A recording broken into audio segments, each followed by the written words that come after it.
Hey folks, welcome back to Fantastic Daily, where I make the creepy and the unexplained entertaining for all of you.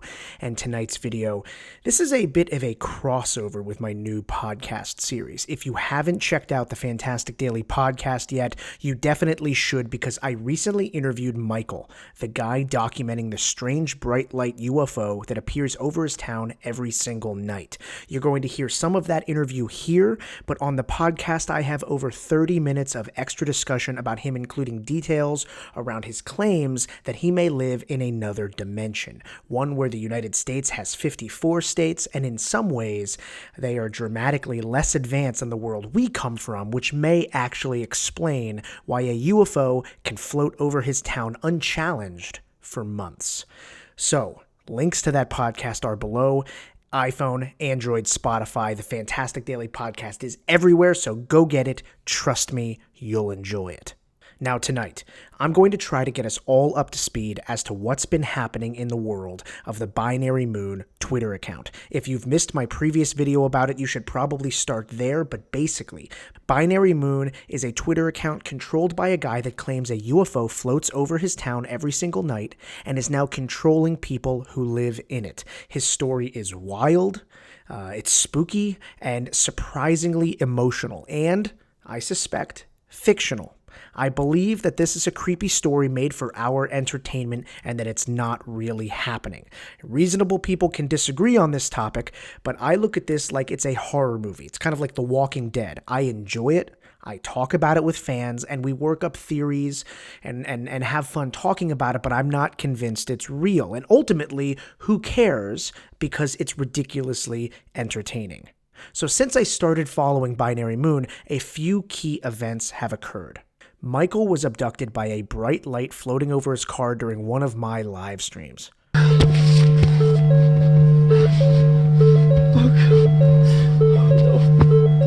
He then noticed that the bright light returned on a regular basis, floating over his town every single night. There it is. It is in the sky tonight. I don't know what to make of this. It's back. But most disturbingly of all, his wife Sammy began to show personality changes. Michael would find her in a trance. Hey, you're doing it again. Wake up. Sammy. Sammy. Wake up. Hello. Sammy. Or lying outside unresponsive, just staring up at the UFO in the sky. Their relationship began to fall apart around her insistence that the overhead UFO was nothing to be alarmed about and that Michael was overreacting. I don't want to talk about it. I don't want to think about it. I don't want to have anything to do with this anymore. I want this to be the end of the discussion, okay?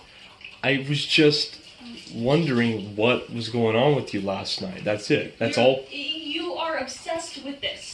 I don't want to talk about it anymore. Their relationship actually got so bad that Sammy left Michael and took their young daughter. And this part was really... This is tough for a guy like me, because as a father, I can't imagine losing access to my children. And to top it off, in his grief over the subject, Michael posted this video of his family in happier times, and it just killed me. Come here. Come here. Come here. Daddy's got you. It's the tickle monster. Okay, you guys, come on. It's time for dinner. Now, despite his failing home life, the object overhead continued to affect life on the ground. Okay, so this morning I woke up and my satellite TV was out. And so it's just been, it doesn't matter what channel I turn it to, any channel, every channel is doing this weird static thing. And I mean, I have no explanation for this. My satellite is usually really reliable. I've never seen it do this before, ever. And I mean, another thing to mention is that it's actually daylight outside. Like, it's not nighttime at all. So this thing is affecting things during the day now. I mean, it's normally right there and you can't see it. It's not there right now. You can't see it right now. He also discovered evidence that he might be sleepwalking at night when he awoke to discover a game of solitaire set up on the kitchen table. He reported many instances of falling asleep in his bed only to wake up on his couch, and then he actually captured himself waking up in the middle of the night. Check this out.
Okay, so after that, Sammy and his daughter actually returned home, and Sammy's attitude seemed to totally shift. She was nice and caring and overall, very pleasant. Michael recounted this very strange experience where she insisted that they have dinner at a neighbor's house, and then bragged that Michael enjoyed taking videos and photos of the overhead UFO, which she now refers to as the twin. That's what she calls the UFO now. She calls it the twin. And strangely, the neighbors, they seemed very proud of this fact. Then Michael posted this video of his daughter. All right, line them up. Line them up. Put them all in a straight line. You know Mommy's going to have twins. Wait, what'd you say? You know how Mommy's going to have twins. Did you say twins? Mm-hmm. Who told you that? Mommy did. Mommy told you that? Mm-hmm. You making your own game?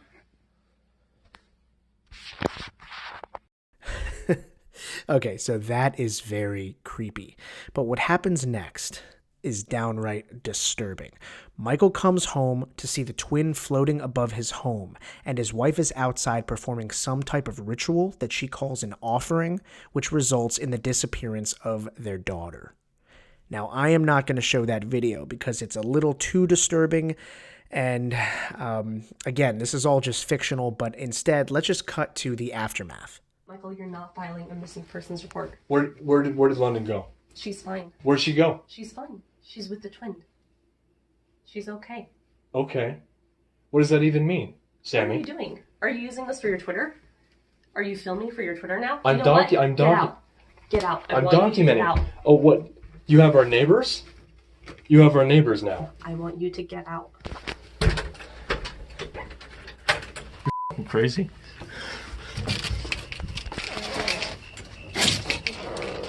Now, after this, his friend Clayton encouraged him to leave his town of Bishop, and they soon realized that this was a lot easier said than done.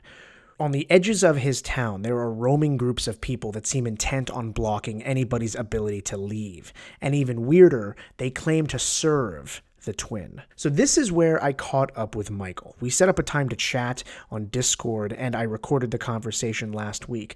And he explained that he was holed up in a motel in an effort to escape to the nearby state of Puerto Festa. Now remember, his United States is different than ours, so the state he's trying to go to is Puerto Festa. Clayton, we're staying in a motel right now. And where are you guys? You're And, not in Bishop? No, we're no longer in Bishop. I'm actually in the motel bathroom right now. And walk me through exactly why you're in this motel. Like, why are you hiding out? What's going on? You mentioned some things when we just, set this call up that, the area around you was very, unsafe, I guess was the way it was put. Yeah, there are armed men. There are armed men. Military stuff?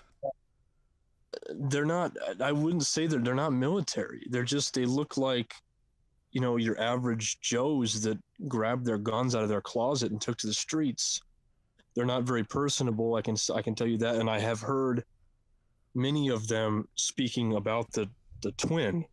Clayton has kind of been my saving grace. He's out of the motel right now. He keeps leaving, saying he has to run errands, and he comes back intermittently. I'm kind of sitting in here. He knows where I'm at. He knows that I don't want to believe, or I don't want to, jump into whatever the hell is going on with people and this twin and their undying support for this thing now. He knows my position on it. But he's been my saving grace in all of this, because he's able, seemingly anyway, to speak about this twin to these people in an educated way. He knows a lot about I guess I'm hesitant to even say it, but it seems very religious, like the religious teachings of this thing. He's very educated on the religious component that's at play here. I think, judging by the way Sammy started to act at the beginning of this, where she would slip into a trance at night, and then seeing the transition in her since those times, now it's just like 24/7. She's all about the twin, and it's almost like our marriage doesn't even exist. So I would say that at some point people transition into being, whether you want to call it religious or they are indefinitely in a trance. It's something like that. So after our talk, Michael posted a series of tweets that are basically I can't post them on YouTube here. There's no way. I'll try to summarize as best as I can, but I encourage all of you to check out the Twitter feed for yourselves. There is a link in the description below. So Michael and Clayton try to cross over the border into Puerto Festa, and Clayton makes it past a guard. You can see him in the street here. But when Michael gets cornered by these roaming twin true believer whoever's, Clayton goes radio silent, and Michael fears the worst.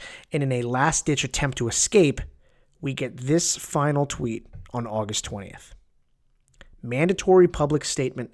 A faithful servant of our holy twin has perished today at the hands of one of her faithful patrol personnel. This is a deplorable act. It shall not be repeated. All holy servants are now required to identify themselves in the face of conflict. All right, so I have no idea what this is. I don't know if this is someone else posting via his account. Was Michael converted into one of these kind of like faithful servants that worship the twin? Is the entire story over? Now, I really hope not, because like the sun vanished, this is really exciting stuff. And Binary Moon pushes the envelope with a level of action and emotion stuffed into such a small amount of time. And like I said at the top of my show, my podcast has another 30 minutes of talk with Michael before he went missing. It's really incredible, and I promise you, it's going to blow your mind. So go take a listen, and don't forget to check back here, because if and when Michael and Binary Moon returns to this Twitter account, I will make sure to update everybody immediately.